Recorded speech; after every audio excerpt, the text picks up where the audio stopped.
all the crackhead women I ever seen growing up had burgundy hair. And I don't like the burgundy because it just reminds me of crackheads. It's like, it doesn't look like it'll make money. Like, burgundy doesn't look, it looks dull to me, you know? It looks like it's like trying to hide the black. I don't really like that. Like, this is pretty. This color here is pretty. All right. Unique. Yeah. Unique. Yes. Where'd you grow up? Where are you from originally? I grew up in LA a little bit up until I was 8 years old or 7. Then I moved to Fontana. My grandma moved to Fontana, and my mom moved to San Bernardino, and so we stayed out there for. Well, I should say I moved around a lot growing up. So from Los Angeles to the Inland Empire, and Las Vegas throughout my whole life. Just your mom? Huh? Do you have dad? My dad, he's in prison. My dad's been in prison since I was 1. Well, he's not in prison now, but he's been in prison since I was 1. He got out about 8 years ago, and now It was for a murder? he's out. It was for no, it was a jewelry store robbery. Oh, okay. And so yeah, I love money and I love jewelry, and my dad loves his woman to have nice jewelry, and me and my sister didn't take care of our necklaces, the first necklaces that he got us, and so he never bought us any more necklaces. But how would you describe your childhood in general?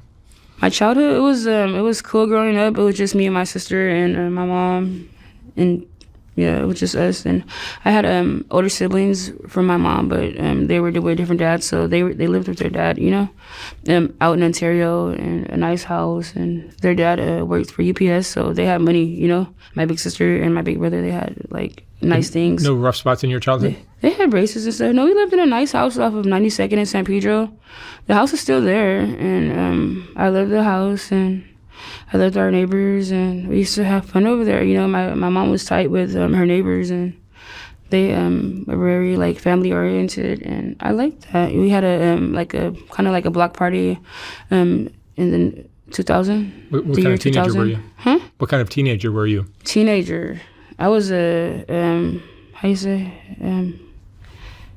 I was hard-headed. You know, I was hard-headed. I was like, I always talked back. I always wanted to be like the bad one, just because like I was dark-skinned, and they, my family like mentioned that a lot. You know, my sister and my mom and my big sisters, that my mom's kids are all light-skinned complexion or like caramel complected. So I always felt like I had to be like the negative one, you know, because black is negative, I think, and so I always wanted to be like that. I always wanted to be different because my name is unique, so I always wanted to be different. Like I always wanted to be different from my sister, and my sister, she always wanted to be the good one, like, you know, like the good girl, and she was great. My sister, she was amazing. She was very diverse, and she knew how to maneuver. You know, she had a lot of white friends and Latina friends. Well, she had white girlfriends, but did you finish high school? Not really guy friends.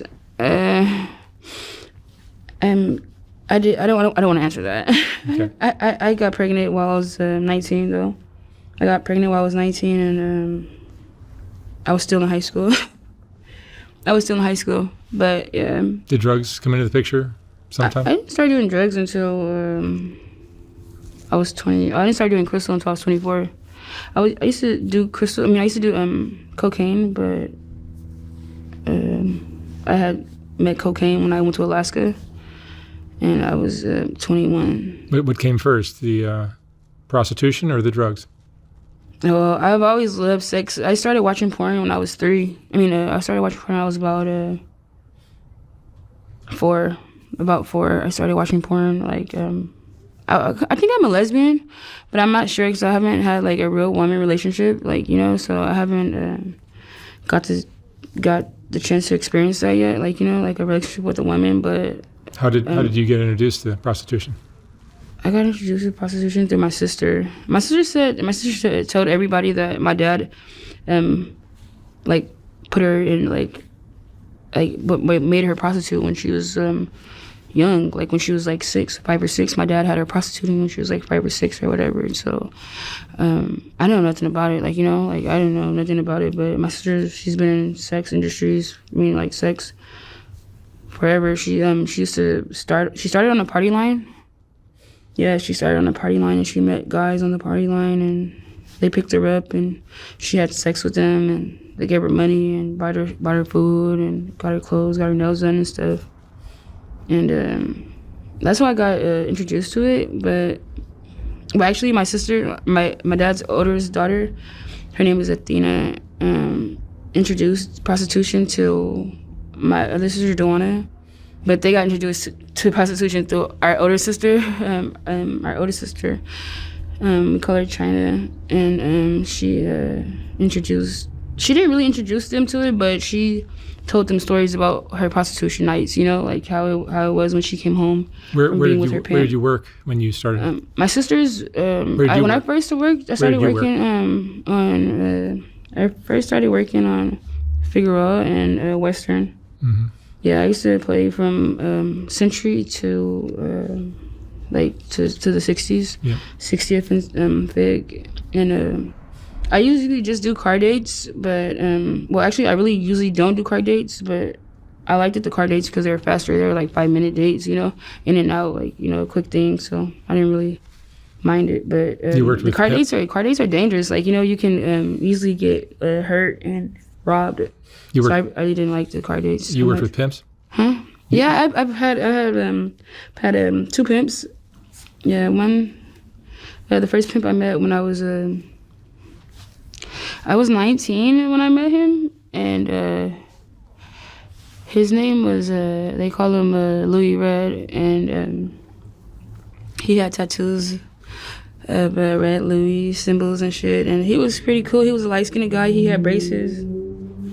Yeah, he taught me a lot, like as far as me growing up, because he had a lot of women, like, and he had different color. I mean, like, he had different races. He had Latinos, whites, blacks. He had different ages, you know. None over. I was the oldest one though. I was well, I'm lying. When I first met him, I was about 19, but no, I had to be 21. I was 21. I was 21. No, wait, I'm lying. I was 19. So I was like 19 when I first met him, and I had my son, and he was like 1 year old, and where's your son now? My son right now, I believe he's in Alaska, but he might be in Long Beach. He's 10 years old. He's 10 years old, and I have another daughter. I have a daughter. Her name is Sadia, and she's 8. She'll be 9 this month on the 16th. Where is she? She's out there in Alaska. From my knowledge, I sent them back to Alaska with her dad a couple years ago. I went out there like 2023. I went out there to go see him. They were doing all right, you know. I know they probably miss me, and it's weird being without them.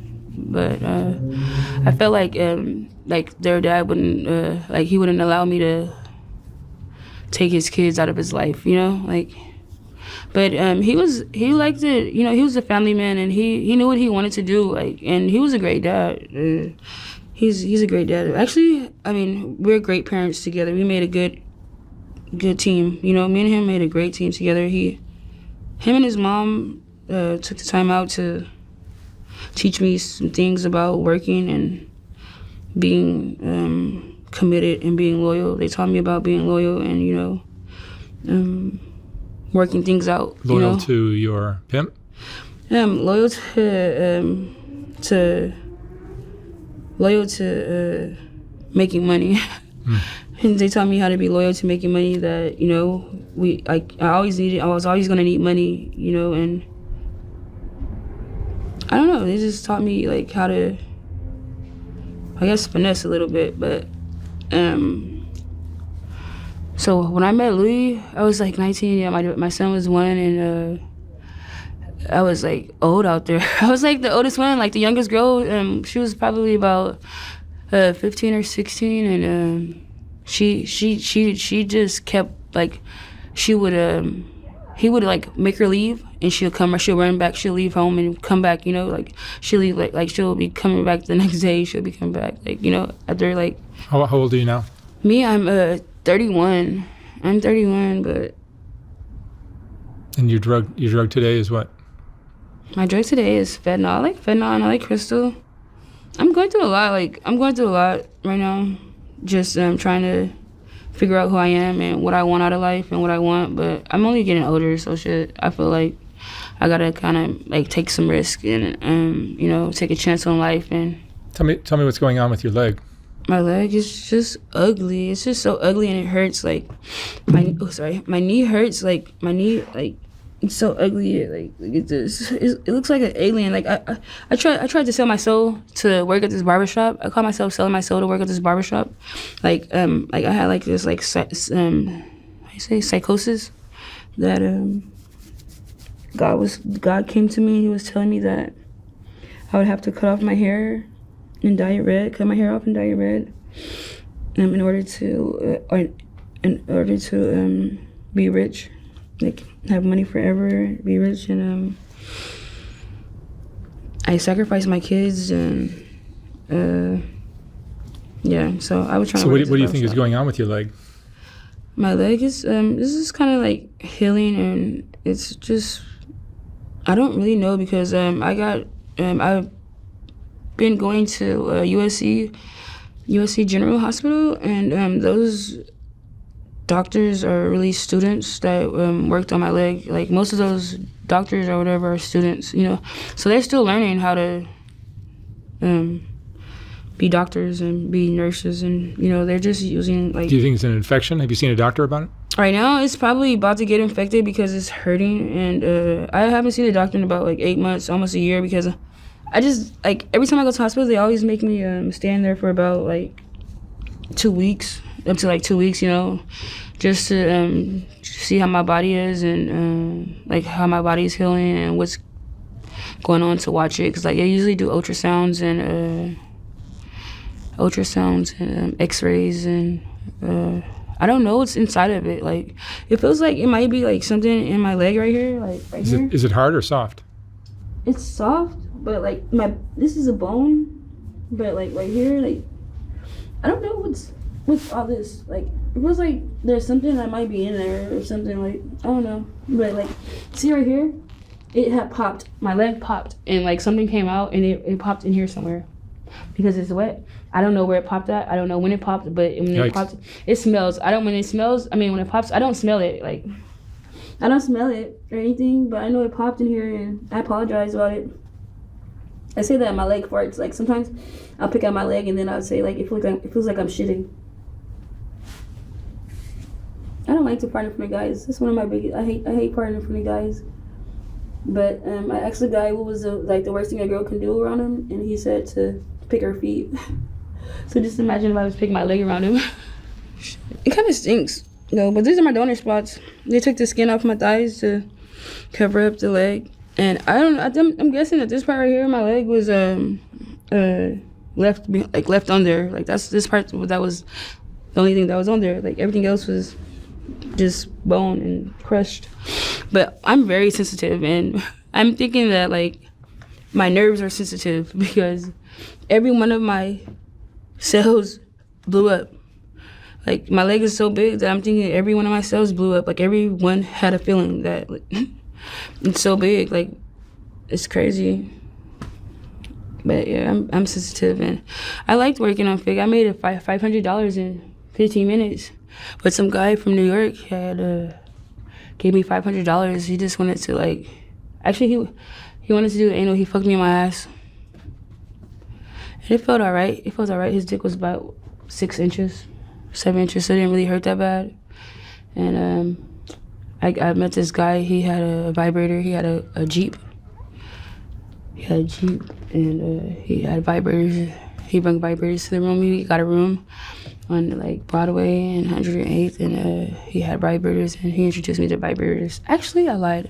I met this guy out in Long Beach. My cousin's, my friend's sister, she used to mess with this guy, and I met this guy when I was 12 years old. But this guy, he was a really nice guy. All he wanted to do was see me in like bra and panties, and he wanted to take pictures, and he had a magic wand. So I was about 12 years old, 12 or 14 maybe I was like 14.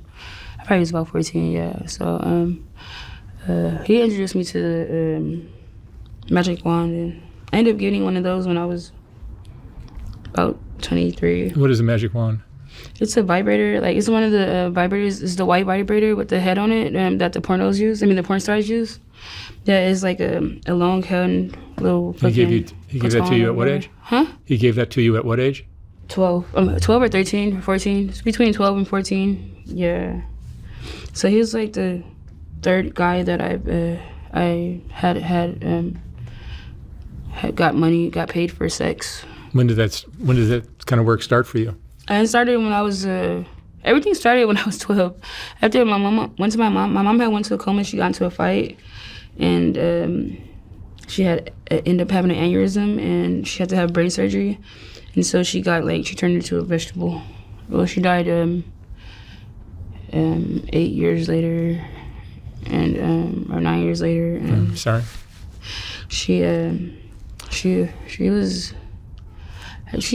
must have been really tired, really fed up with my dad cheating or something, because she went into a coma. Like, I didn't think that she was gonna go into a vegetable stage, because the doctors let us know that the brain surgery would be it was like a serious thing. Like, and once they opened up her skull, that if when the air hits the brain, that she might not go back, she might not go back to a regular stage. She'll probably turn into like a vegetable or whatever, how you said. And that's what happened. And well, first she was actually responsible at first. She was responsible at first, and I don't know, maybe after being in the hospital so long, she just stopped responding or something. I don't know. She just kind of had like a nervous breakdown in the hospital and got stuck. Maybe she just didn't want to live anymore. So currently you're working on Skid Row? Currently working on Skid Row. Yeah, I like or MacArthur Park. I go through I go intense. I'm trying to work with black guys right now at the moment, because that's all it is. Like on Skid Row, like those black guys over there, they have money. I usually date the Latinos. Like, I'm trying to get into a strip club though, but I need to get my leg fixed. So what do you charge for a date? Down Skid Row, the most the most that I can get is like $25. Well, that's like the most. That's where, that's the least I can get, I guess. But or the most. I don't know the least or the most, but that's just the price. That's just the price, the going price out there. And that's for what? Least or most. Huh? That's for what? Sex. That's for head and sex. Yeah, or whatever they want to do. I try to guys out there, like they'll like pretty much they don't pay you for sex out there. They'll give you drugs or something. They'll give you drugs. Usually they'll just like smoke you out. And but I try to get money sometimes. And are you using protection? Are you using condoms? I use condoms. Yeah, I use condoms. I try to, but out on Fig, those girls don't really use condoms out there. So like I've been like lately trying not to use condoms like when I'm giving head, but I don't really like. I don't know how to grip. I don't know how to like put my mouth on the dick.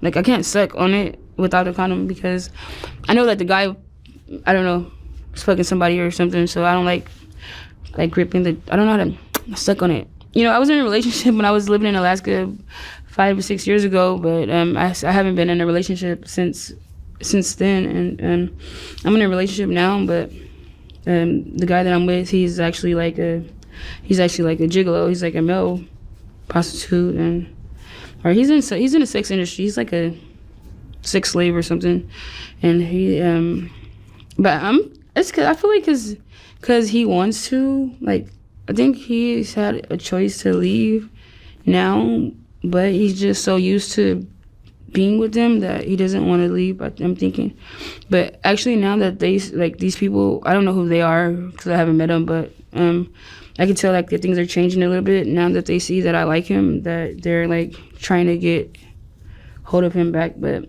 the dude that I'm with, I really like him a lot. He's cool. I met him over there by the Union Station. I had just got out of jail maybe 4 months ago, before I got with him, and I was telling myself that I was gonna like get off the streets and stuff. But I got with him, and he was telling me that he'll help me out. He would help me out, and how he was gonna take care of me and buy me everything I want and all this type of shit. And he hasn't done none of that yet. So that's why I'm back out working, because I feel like now in reality he's like in competition with me. Like he's trying to see. Or they said that I made $100,000 on Fig. Tell me that I made $100,000 on fake. Yeah, cause like, the pimp that I was fucking with, he's actually gay. He's actually a gay guy. How many men do you think you've had sex with? Ballpark, obviously. Maybe about I've had sex with about like 120 guys. 120. That's nothing. That's a lot. I mean, just for one street. That's only one street. That's a week's work. That's one street. That's only one street. I've had sex with like altogether maybe 200 guys. Maybe.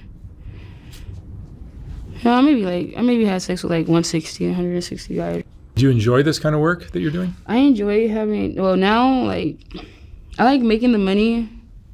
I don't like having sex for money. I just like getting the money. I don't like when the guy is trying to play me on my money and shit. Because like I'm a girl. Are you doing the work so that you can get the drugs? Well, I like having my problem is right now is why I'm not really working yet. I mean, like back on Fig is because I don't have a pimp, so I have to find a pimp. Like I can go back to the guy, maybe the guy that I was fucking with, but I have to find him. And my leg is messed up, and so I don't want to go to him because he was like a nice looking guy. He had nice things. He had like nice cars and stuff like that. So I don't want to go back to him like looking stupid, and on drugs and stuff. But things, life happens and shit changes. But I want to find a pimp. Like I want a pimp to go out there with and make money because there's street rules, I guess, rules to the game, like certain things you can do and you can't do out there. So you have to have a pimp like in order to even get attraction like from the guys. Like they gotta see you, they gotta know, like there's these pimps are like known, like everybody, like it's like a circle of guys, like so like usually like the Latinos they're Latino women usually mess with like the black guys, and so that's how like, and there's like Latinos like are like the tricks, like mostly they're mainly like Latino tricks, and so I feel like you gotta like I don't know. I don't really know how to explain it. Like I have a hard time explaining. Like my communication skills are not that good. Like I really don't communicate that good. I really don't talk that much to people. I mean, like I talk a lot to people, but like I don't really what do you get see? that much. Where do you see yourself in 5 years? In 5 years, I see myself maybe in an office, probably being somebody's secretary or something. I want to go back to school. I want to go to school, but I need money for everything. Like I don't want to go to school. I can go to school. Like I don't got no clothes. Like I need to have nice clothes. Be able to know how to. I don't even know how to iron my clothes. Like I don't know how to iron my clothes. I gotta learn. Like I gotta learn how it is to be, like self-sufficient, and I need to learn how to do regular things. What age did you lose your mom? She went into a coma when I was about 11, but she died when I was 17. So she died in 2021. She died. What was her state between 11 and 17? She was light. She was like a little bit lighter than what she normally was. But she could talk to you and all that? Nuh-uh. Her hair was long. Her hair was really long after all those years. So she wasn't speaking? She wasn't speaking, and she used to make noise, but like she didn't speak or anything. She was just there. I think that she had gotten an infection or something. Like she had gotten an infection, and my sister, my auntie, she just decided to like pull a plug type shit, like like let her go or whatever. So yeah, but that was hard for me growing up without a mom, and my grandma raising me. And do you have any family now that cares about you? I don't really have family. I don't have no family that cares about me. Where's your sister today? I have a sister that stays in Palmdale. I want to get connected with her, but she's like boy hungry, and I don't know. Women are different. Women are like different. Like out, like when they get older and when they're on drugs. Because my sister, she does opiates. She's like an opiate addict. Well, I shouldn't say she's an opiate addict, but she has sickle cell. I have a trait of sickle cell, but she has a full-blown sickle cell, and so she like needs pain pills and stuff for her pain and stuff, her crisis, and so she's addicted to opiates. So she's kind of like a little weird to me because like she has like different friends, different kind of friends. Like, you know, she has like heroin addict friends and stuff like that. And I really didn't know much about heroin until until this last year. So she knows how to like, she talks to different people and shit. And I don't know, I'm just kind of like shy a little bit, and I don't know that many words. I don't know that many words, and I'm really self-conscious about myself, and I want to be successful. What does success mean to you? Just like working from the ground up, and building a business, or building a team, and making something happen out of nothing, I guess. And that's what I want. Like, I want to get a part of a brotherhood, or like some type of family, like of my own, or of our own. And I just want to do good, because like everybody needs somebody, you know. You need a team you need support. Like, support is everything, and in order for like us to do great, we have to be encouraged. Like, you know, you gotta stay encouraged. Like, I don't know how like most successful people out here in LA, in those big ass skyscrapers, you know, they're out there working their ass off, and you know they went to school.